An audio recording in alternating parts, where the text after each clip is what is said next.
Hey gang, I'm Luke and welcome back to Down from the Attic. In my last video, my good friend from Tabletop Island, Bernardo, sent me an enormous box full of games.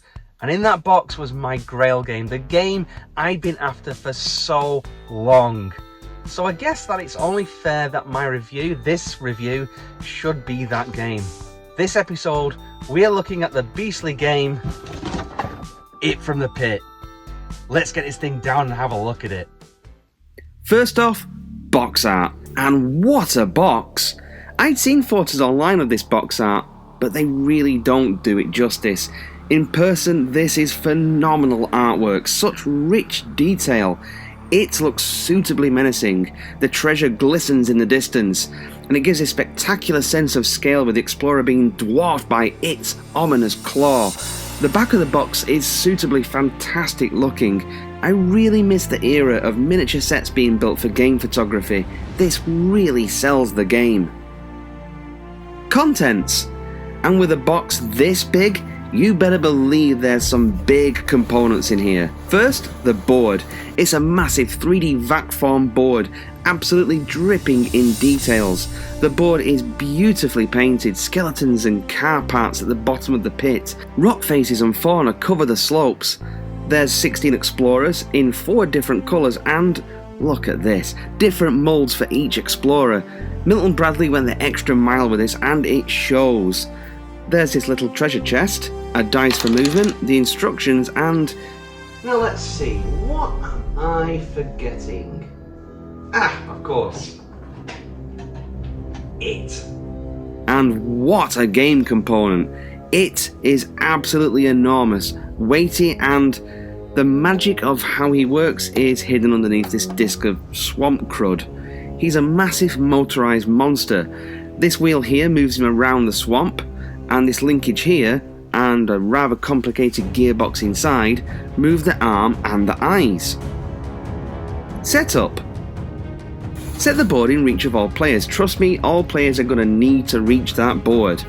Select a colour of play piece and take all 4 player pieces, but place one of them at the start position on the board. The treasure chest fits in this plinth here. Roll to see who goes first.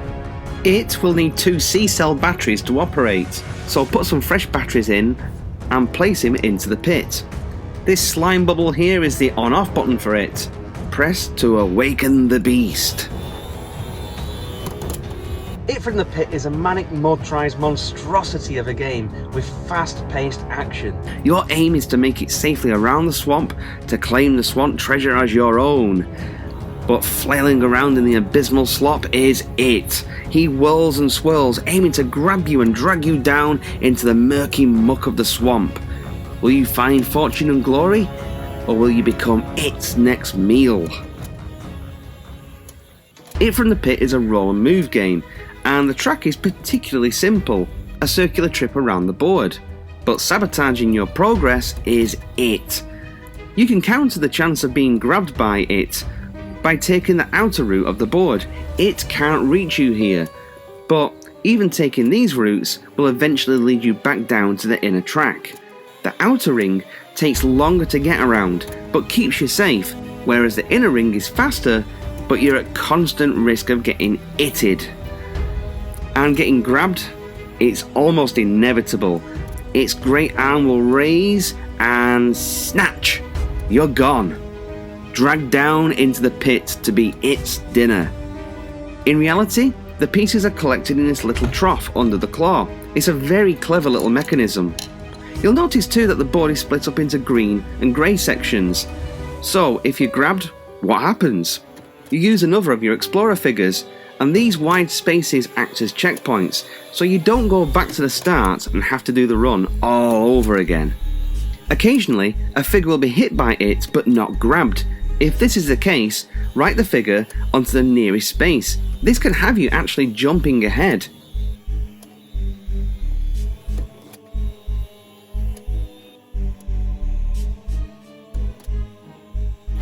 More rare is if an explorer will be caught and flipped onto the swamp, spinning around with it. On your turn, you move to the nearest space, again allowing you to be moved further ahead, or further backwards. It just depends on when your turn starts. It grabbing explorers is going to happen, and you will use your replacement explorers. Effectively, you have 4 tries to get the treasure, and if you're grabbed 4 times, you're out of the game. But the game's not over even if you're the last man standing. You still need to get that treasure. It's a game against you and it. And there's games where it grabs everyone and it wins. Yes, this is a game where the monster can win too. Games are remarkably fast, around about 5 to 10 minutes, if that. This is a frantic, manic game, and you'll be grabbing the dice and rolling it just to keep in the game. Very similar to Runaway Roller or Sharkmania. You'll be doing what you can to avoid the claw of it. Getting to the treasure, you have to land on it by exact movement. And similar to Mousetrap, this can have you going around in a small circle hoping that you get lucky. The loop also has you going in harm's way again, so you could make it all the way to the treasure just to get grabbed. But roll well and get lucky and you get the treasure. And that is it from the pit. So, final thoughts? I never expected to ever own a copy of this game, purely because it is so expensive and so rare, particularly to find a copy that's complete and working. And admittedly, this wasn't working when it arrived. Bernardo sent me 2 IT units, both of them broken for different reasons. This unit here had a misaligned gearbox with cracked, slipping gears inside. This was the one I decided to repair. The other unit had this hook for the spring underneath broken. I had attempted to epoxy it back in place, but with such tension on it to make that grabbing mechanism work, it would have snapped again at some point. Inside it is quite a complicated mechanism, and I wouldn't recommend going inside without carefully photographing everything you do. Another issue was the rubber tyre for the wheel had solidified over the years. It wasn't soft rubber anymore, meaning that there was no traction and it would just sit there in the pit. The remedy for this was fairly simple. I used a little bit of cleaning solution to soften the rubber again, and hey presto, it worked great. My point is that this is a complex mechanism, so finding a working unit is no mean feat, and this has led to copies of this game going for around £250 upwards, depending on condition. Some copies I've seen go for 400. Now, some of you who've played this game or watched videos of this game might notice that my monster doesn't make the shriek noise, and there's a very good reason for that. This is something I've customised. There's this plate inside the gearbox which pushes this copper prong into the gears to make that screech. It sounded god awful, and I wanted to protect the gears too, so I just removed the plate. I can add it back in again, but I found most players don't miss this. I've actually turned down the volume of the motor on the clips in this review, so what you're hearing now, yeah, that's how the game sounds when it's running. Do you really want the sound of a banshee screech going every 3 seconds throughout the game as well? I don't think so. This game is so simple and so silly. You'll be laughing playing this. You'll be laughing at getting grabbed, and you'll be laughing as well when that claw just misses your character. It's fun. It's really fun. And this thing it's got table presence in spades. I mean, just look at it. I don't think there's anybody seeing this game who doesn't go, wow, that's awesome, because it's awesome. It's spinning around in the pit and hand grabbing. It looks awesome. What a 3D board game this is. Games are relatively quick as well, 5 to 10 minutes, so you'll definitely play a few rounds of this because it's simple to set up, simple to teach to play, and fun as well. You'll have a few games of this when it gets brought out.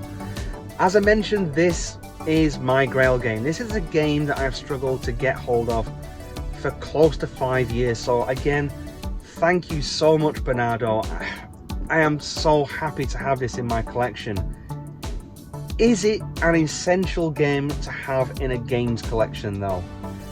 I would say that depends on what sort of games collector you are and what sort of game you're looking for.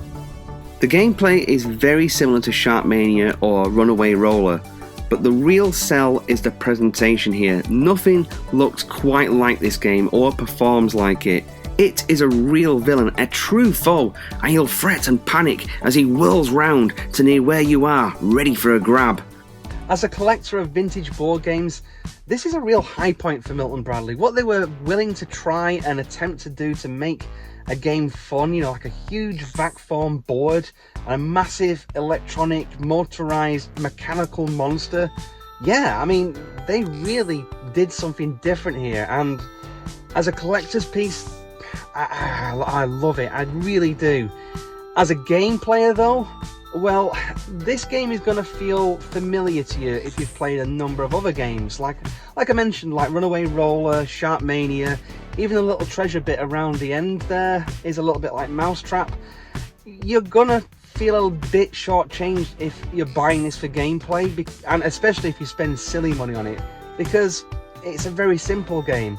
It's a very fun game, but it's a simple one. So bear that in mind if you are on the hunt for this game. But it from the pit, I can see this getting brought out plenty of times. It is a riot. Well, as always, I'm Luke. Thanks again for watching, and I'll talk to you again soon. If you like what I'm doing here on Down from the Attic, why not consider subscribing? Comments are always welcome, and I'll see you in the next video.